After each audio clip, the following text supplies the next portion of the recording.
Okay, hello everybody. Welcome to our second episode of our podcast.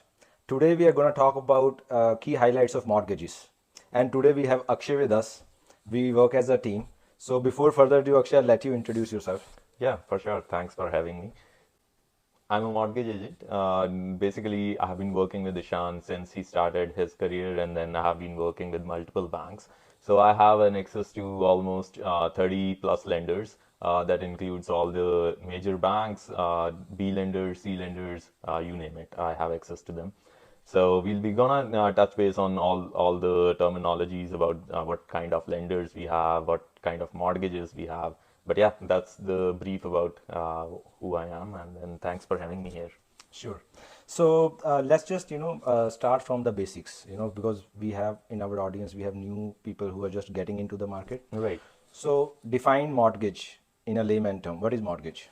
So, in layman terms, mortgage is basically you have a property, and then on that property, you are taking some loan from a bank, and then you are paying it off in installments. There are like multiple amortizations available. What I say about amortization is basically this is the time that you will take to pay off that loan The fully. term. Yeah. Right? The term is basically the term at till you get renewed with the bank. So you can renew with any bank after the term. But amortization is basically that is the whole period. So let's say I say you have a 25-year amortization. So basically you're gonna pay off your whole mortgage, whichsoever you got it, in that 25-year term. Makes sense. Whereas the term means it's just a term with the bank. So you have taken a mortgage from a bank, let's say for 5 years, and after 5 years you have an option to go to any other bank, or you can renew with the same bank. So that's Sure. how these things work. Sure. So Akshay, so now we touched base upon what mortgage is. So now can you just explain what all key factors which impacts the eligibility for mortgage? Right. So there are only three factors basically which you need to qualify yourself for. One is the down payment that you're gonna put on the house. Another one is your total income. That may be your part-time or full-time. The third thing is your debt. Debt is basically your car payments, your loans, any student loans, all those things. So debts means whatever comes on your credit report, that's considered as your debt. Yes, correct. The rest your other liabilities like your rents, your other form of payments, your Insurances, Netflix, those things won't come as won't a come. debt. Yeah, those are Makes not debt. sense. Yeah. So Makes sense. because anything you can get rid of if you want to pay mortgages, right? So that's not considered debt. Sounds good. There is too much going on right now in the market. So I Correct. just want to touch upon like current market conditions Right. in terms of mortgages. So first let's just talk about what all factors that impacts the interest rates. Right. Yeah, so interest rates, there is no straightforward answer to it. So basically, interest rates are different upon types of mortgages, right? So there are fixed mortgages, there are variable mortgages. So let's talk about the variable mortgages. The variable mortgages depend on the Bank of Canada prime rate, which is, you must have heard since the last year that they have started to increase it every month or 2 months. They have increased it 25 to 50 bips, right? So variable mortgages depend on that rate, what they have put in. So right now, the prime rate for the Bank of Canada is 7.2%. Okay. So variable mortgages are always like -1 or minus -0.5 from that Bank of Canada rate.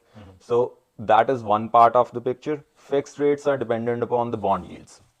So, Government of Canada has issued multiple bond yields like 2 year, 3 year, and 5 year bond yields.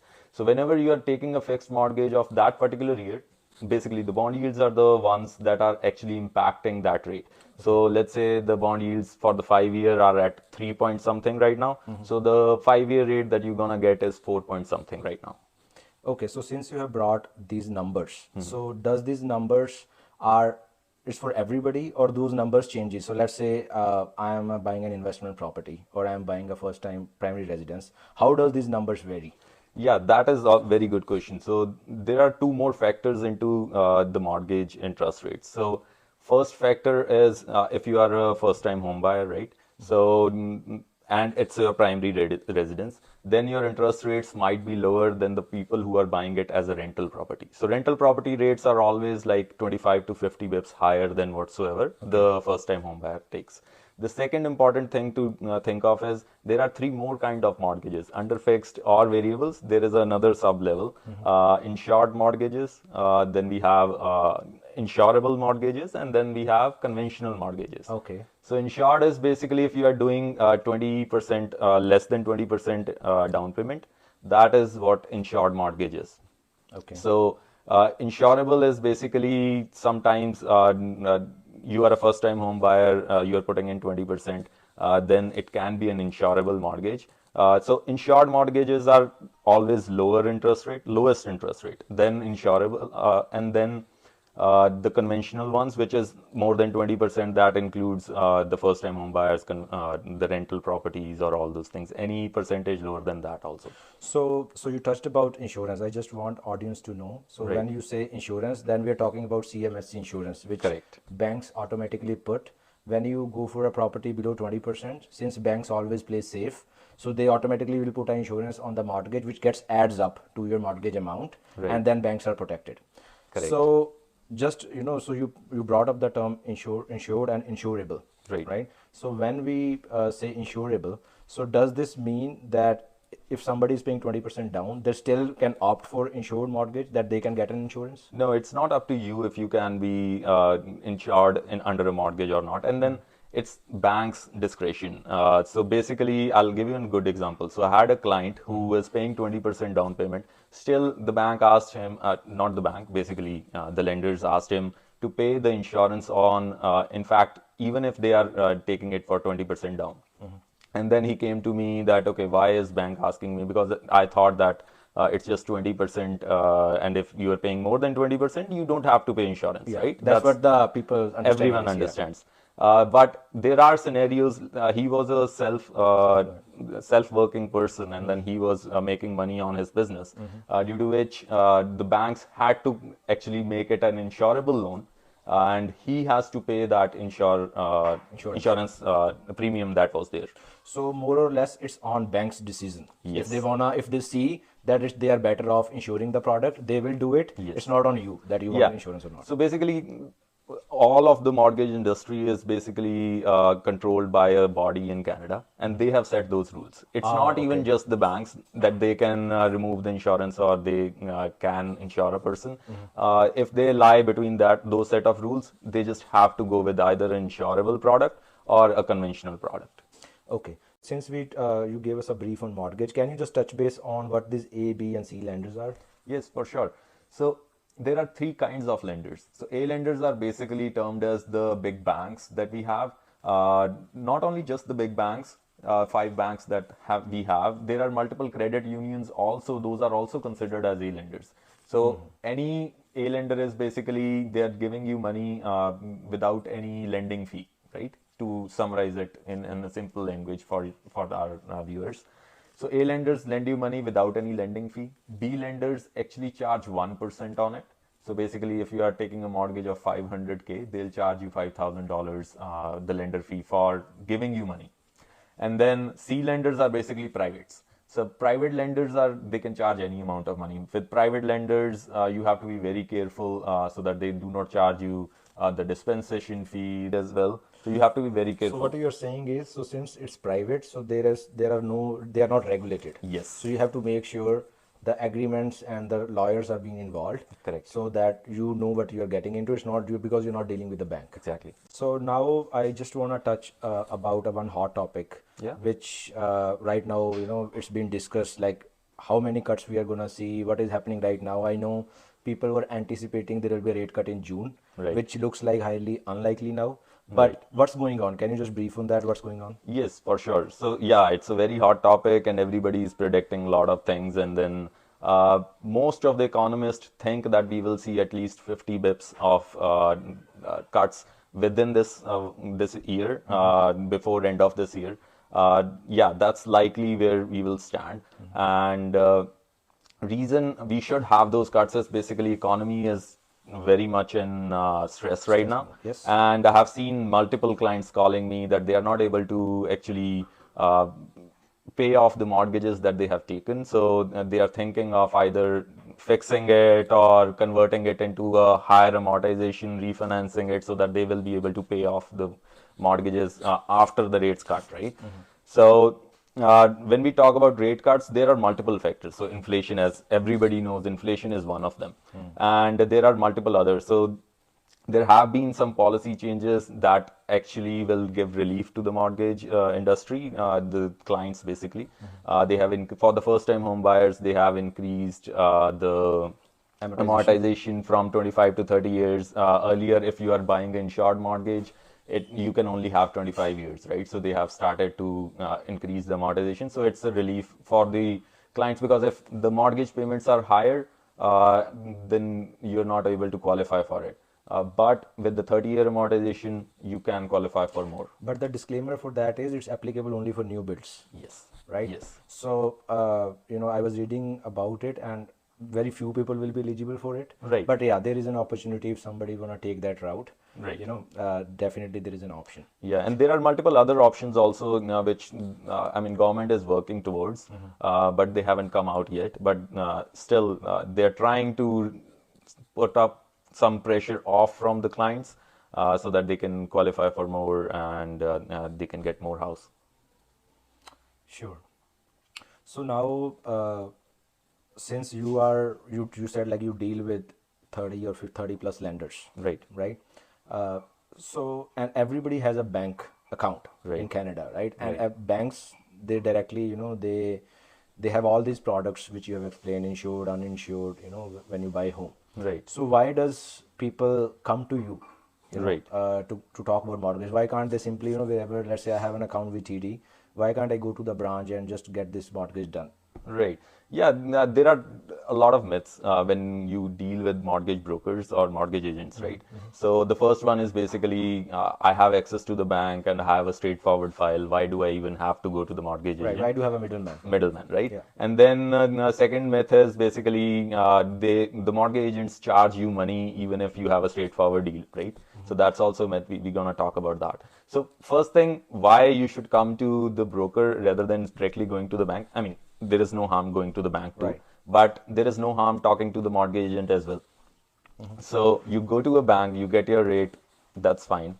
You can still shop around with the mortgage agent. You can talk to the mortgage agent, and then the mortgage agent will tell you exactly how many products there are available better than the product that the bank is offering you.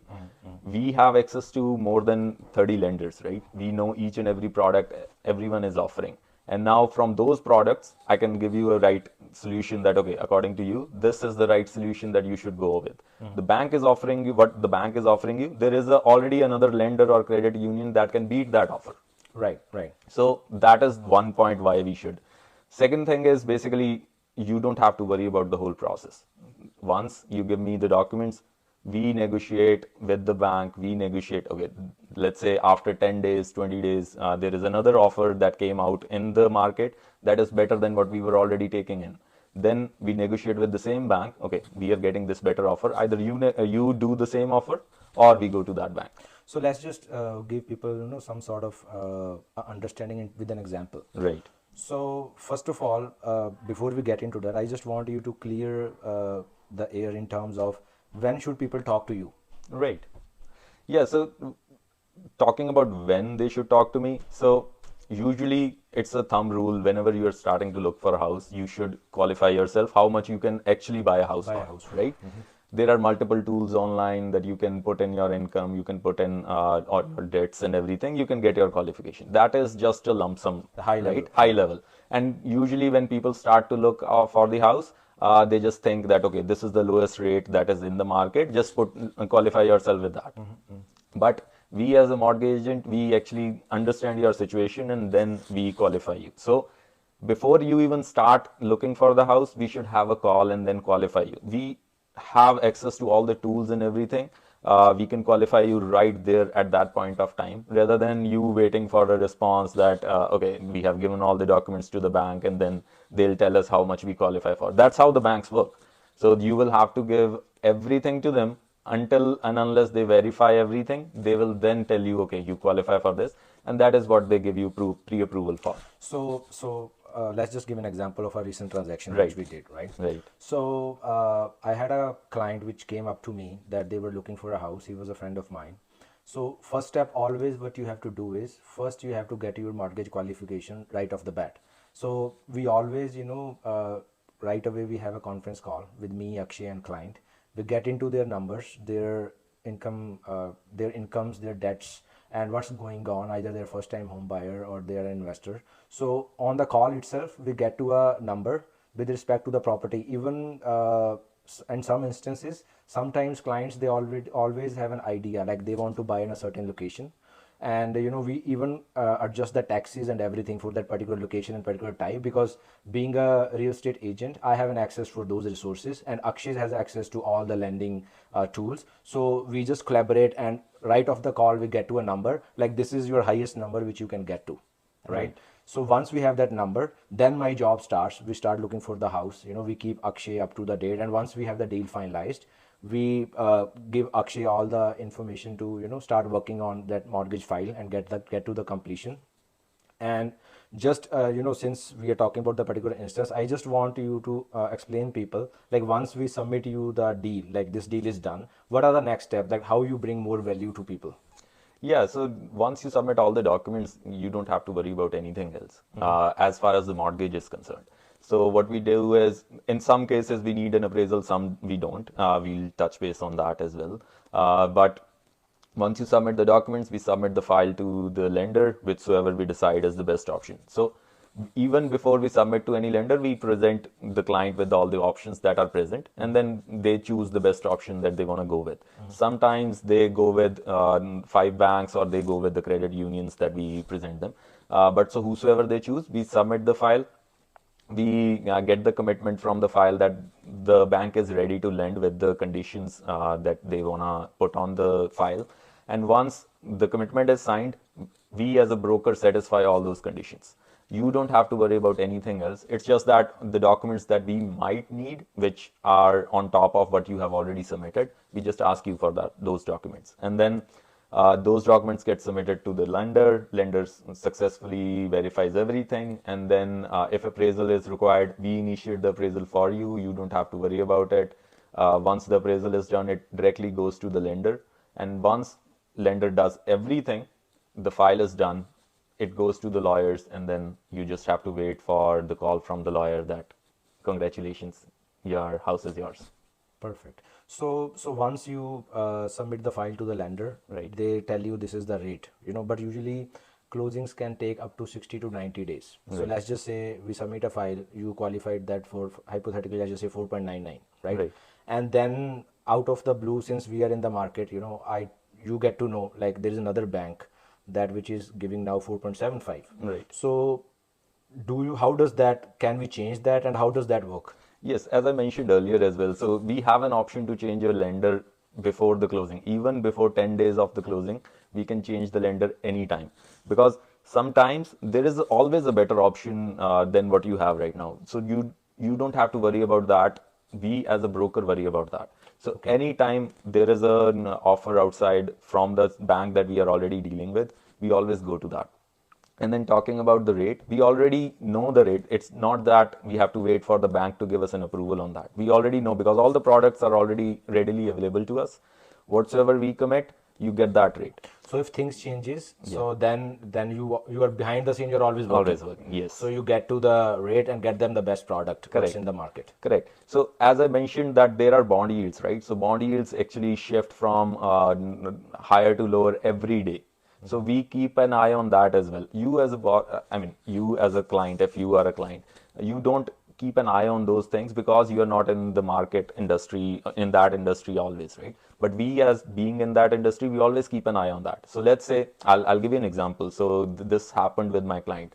So we got a rate for a fixed mortgage with TD Bank, and then recently the fixed mortgages, which are dependent on the bond yields, they came down. They came down, crashing almost 50 to 75 bips. Now the client was happy with the rate that they actually got, right? But I, as a broker, I already submitted the rate reduction to them because the yield is down. The rate should go down, and then TD Bank actually approved us 75 bips lower than what we were having. Okay. So you get my point, right? So that's a huge installment difference. Yes. So it actually took off almost like $300 on that monthly installment. So yeah, that was a good. So that's the value you bring. Exactly. Perfect.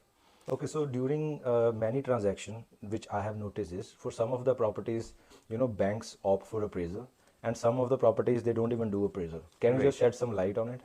Yes.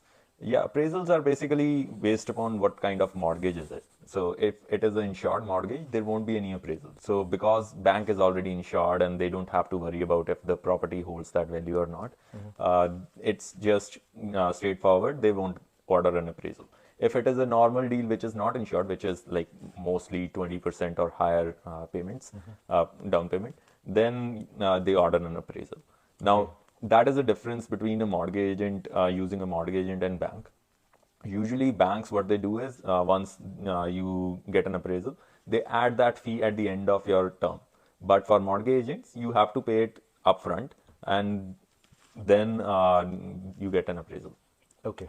So let's just talk about the common mistakes which people dealing with mortgages do and how they can avoid them. Yeah, the most common mistake they do is they don't listen to the professionals. Obviously. So I'll give you an example. So in COVID, I did a deal with the person. I was so much pushing that person to use the fixed rate. Then he ended up using the variable rate. Okay. At that time, we were locking him at 1.95%, but then he opted for variable rate. At that time, the variable rate we got him is like minus 1.16, which at that time his interest rate was 1.29. Okay. So he ended up right now, he called me like 2 or 3 months ago that he is not able to afford the payments because his payment jumped from almost $1,800 to $2,700 So bi-weekly. from 1.9, from 1.6, it went to approximately 6%. 6%. Wow. So you can see how much Big difference. So whatsoever we suggest is according to the current market scenario. You can never know what exactly the market is going until you are connected to it. Right, obviously. So that's where we bring a value in, right? And when somebody is making a purchase, the other thing I want to bring up is we have seen people when they just say put an offer and offer is accepted, they think that they bought a house, now everything is done and it's good to go. It's not until closing. Right. You have to make sure everything what we have discussed, your income, your debts and everything, it should not change. Yes, your Right. income can improve, and even though if it's improving, you have to make sure that the new job or whatever, it doesn't have a probation on it. So Right. everything, so bank sees the file as the same. If anything changes, then they reprocess the file and then it can be a problem. So we always tell people just stay put, don't buy new cars, don't buy luxury items until we get to closing. Once we are there, then you can do whatever you want. Right. I want to add more onto it. So basically, whenever the deal is finalized with the banks, so there are two parts of it. One is the underwriter part, whosoever approves the deal, so that we get the commitment finalized and every condition is satisfied. And once near the closing, what happens is every bank does a risk analysis. So that is a separate team. So whenever they do the risk analysis and see that you have bought something new or your income has changed at that point of time, then it becomes an issue. So that is why you were right. So you shouldn't change your job. You should not buy a big purchase on your, many of my clients have done that. So for that, there is a possibility that we can get an exception and then we can move forward with it. But some cases, you cannot get an exception. It's and always then, good to avoid. Yes, Okay. it's always good to avoid. So I'm going to jump to another hot topic. So now in the market, the people who have bought the houses during COVID time, the renewals are coming, right? And they are going to see a very big change. Somebody who has logged, let's say, at 2%, now they are going to look at more than 5%. Right. So what suggestions you have for people that how they can tackle this? And is there any like professional advice you have for people? Yeah, for sure. So renewals, yeah, it's a hot topic, and then most of the people are actually in a pickle that their mortgage payments will jump at least like 1.5 times, right? So in this scenario, what you can do is you can actually increase your amortization. Let's say you have your house for at least 5 years, right? So your amortization have been reduced. So rather than simply renewing it with the bank, you can always refinance it. And then when you refinance it, you can always increase the amortization. So earlier, 25 years, you took the amortization. Now you have already paid for 5 years. You can again increase it to 25 years just to afford it. If affordability is a concern there. Makes sense. If affordability is not a concern, you can always add a lump sum down payment. to decrease the monthly payment. monthly payment, And then another scenario is basically if you are actually in a very bad situation, you can always refinance to take money out of it. That is kind of an equity takeout. You must have heard. Okay. So you So can, before we jump on equity takeout, right. I just want you brought a point. Before we talk on equity takeout, I want you to, explain to people who has to do a refinancing that now either should they opt for a fixed mortgage or should they opt for a variable, because there are a lot of moving parts. Right. So a lot of people are confused, right? So Right. what do you have to say for them? Yes, for sure. So right now, how the market is turning out to be, variable rate is the best option right now. Okay. Before, like 6 to 8 months earlier, if you have asked me this question, I would have said that take on the fixed mortgages, because we did not know when the rates will start to cut. But right now, we know for a certain period of time that it's gonna come cutting before end of this year. And they're not going to increase it now. Yes, for sure. And if we go into recession and everything, variable rates always go down steeply, fastly down, and then you will always be in a better situation and you will be paying less mortgage. So you are saying is that go for a variable right now, and when you are comfortable, like when the rate starts going down, there is no harm to fix it. Like when you see For sure. that now you want to just lock it because this is something which I can afford for, let's say, 3 years. There's no harm to fix it because still economy is uncertain. You Right. never know what future we have. Yes. So this is a very good feature of a variable mortgage. So you can always fix it anytime for the remainder of your term that is pending. Okay. So let's say after a year, the mortgage rates have gone down to 1%, which is highly unlikely, but sake of an example, then you can always fix it for the rest of the 4 years. You will pay the 1% always. Okay. So on a contrary, so if somebody has a fixed mortgage for, let's say, 3 years, and now can they jump to variable? No. So fixed mortgages doesn't have that option. So if Okay. you are on a fixed mortgage, you cannot convert it into a So we are variable locked for mortgage. that period. Yes. So if you wanna get out of that mortgage, there are huge penalties which you have to pay. So basically, if the bank is losing money because you are going into a lower rate, they'll charge you for that interest difference. rate. So Okay. you can understand. Now, the one last topic before we conclude, I want to talk. I want you to talk about home equity Right. takeout, like how they can. Let's say somebody has a good handsome equity in it. How they can use that equity to buy something. How they can first take out that equity, and how they can utilize that equity to invest it in other real estate platforms. Right. Yeah, I mean, it's a very good question. I mean, there are a lot of my clients as well. They bought the houses in 2020 and now they are sitting on a lot of equity because COVID has actually gained them a lot of equity in their Things houses, change, right? yeah. So in that case, they can always take out money out of it. So I have few clients which have invested in 2022 and then their new properties are closing recently. So we are working on their equity deals. So how it happens is there are two ways.